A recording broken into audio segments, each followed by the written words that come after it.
It felt really good to come back and play after all these years, and because I'm not here that often, and each time it's very different. I come with a different program, and so this time I came with the Scorpions program.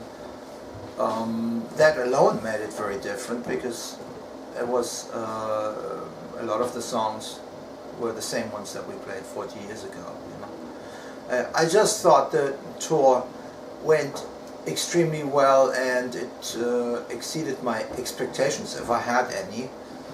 You know, I like to have a set where the people get exhausted, as long as it's exhausted in a good way. I like to push it to the limit, and because at the limit is where the most interesting stuff happens. If everybody is just like this all the time, you know, like in some boring movie, then you get nothing. You get nothing. You don't get any quality food for your spirit, so to speak, you know.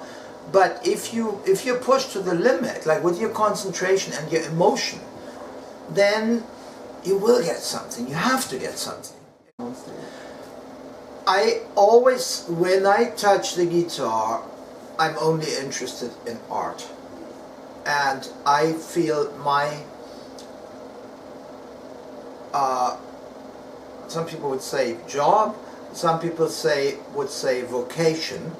That's actually a better word. I think my vocation is to be an artist, to go to places in my mind or in a different world, and to bring back some message and translate it to people who are maybe not so lucky to have the time to do art even, you know.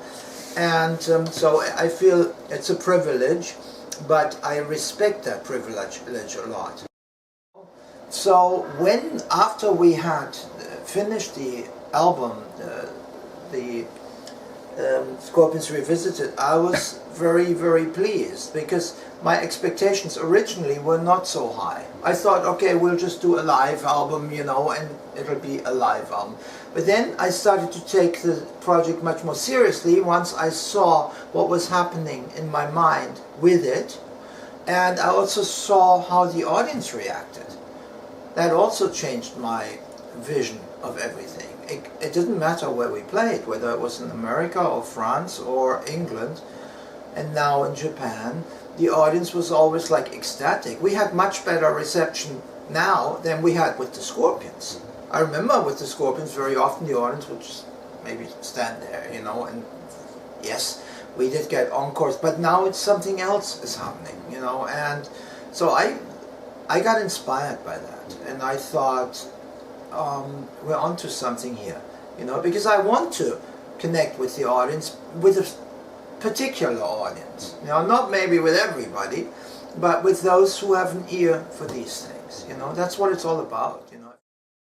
Like when we came to Nagoya and Sun Plaza and Osaka, 3 different audiences. Each one was great in their own right. They were all slightly different, because it's a different hall, different city. But for us, it really helped us to play better, because they are so with us. I could really feel all the vibration from the audience coming into the music, into the guitar. All I needed to do was play, and I started to play different in Japan. I started to play differently. I remember I had the same feeling when I first came in 1978. In 78, suddenly I did like stuff like that in the middle of a song. I didn't know why. It was just in the air. I didn't think about it beforehand. And the same happened to me here. Maybe Japanese people don't even listen to Japanese traditional music a lot or so, but it's a certain kind of vibration. It's there. And it's everywhere. It's in every tree, it's in every bird, it's in every person. And somehow it translates itself to me, you know. When I go to Spain, I feel that. You know? In Japan, I feel something different.